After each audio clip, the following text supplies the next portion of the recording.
For the people in this remote village, a trip to the nearest store means hours of trekking through steep mountains and crossing treacherous rivers.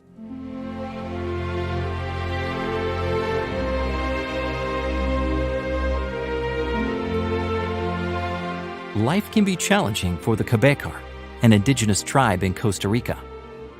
This is a largely unreached people group for the Seventh-day Adventist Church. In addition to the physical barriers of the terrain, the language and cultural differences are another challenge. Everything is difficult. It's hard. It's not easy, you know? Some people don't like it. People don't always like the gospel. The Cabécar people can be shy and resistant to outside influences. Arsenio is one of just a few Adventist Cabécars. He learned about the Adventist message from a lay preacher visiting his village and was eventually baptized. Recently, Arsenio became a global mission pioneer, working to start a new congregation of believers among his own people.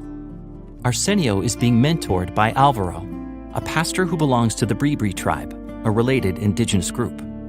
Alvaro pastors the nearest Adventist church, which is many hours away. Although Arsenio already speaks the language and knows the customs, sharing a new worldview is still challenging. Arsenio models Christ's method and visits families in their homes. This has allowed him to develop relationships throughout the village. Some have asked about his faith and have started Bible studies. One of these people is Ana, who meets with Arsenio regularly and sometimes invites others to her home for small group meetings. So we went. Then they opened the door, and we read the word and prayed, and they felt good about it. Now they have opened their home to us, so that we can always meet as a small group. Over the past year, several people have accepted Jesus into their hearts and have been baptized. There's been so much enthusiasm that a church was constructed by Maranatha Volunteers International. On this day, local Adventist church leaders from the Caribbean Costa Rica Mission came to offer support to Arsenio and the villagers by bringing food sponsored by ADRA. They meet in the church for a short worship and prayer. Then the group gathers in Arsenio's home to enjoy the food.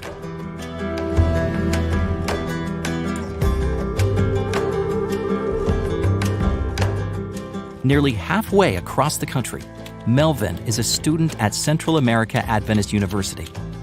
Like Arsenio, Melvin became an Adventist because of a lay preacher who visited his village. When the message arrived in my community, it was a different message. A message of hope for a village who didn't know about God. Melvin felt a conviction to bring this message of hope back to his people. For me, I feel that it was a call from God. So I accepted the call because I saw that it was an important message for my family, for my community, and for all the people I know. Melvin is studying to become the first Cabécar Adventist pastor. His dream is to translate Adventist literature into the Cabécar language, so the gospel can be more accessible to his people. Please pray as Melvin and pioneer Arsenio take the gospel to unreached villages in Costa Rica. Pray that the Cabécar will be a people group filled with the love of Jesus. Thank you for making this work possible. Thank you for supporting Global Mission.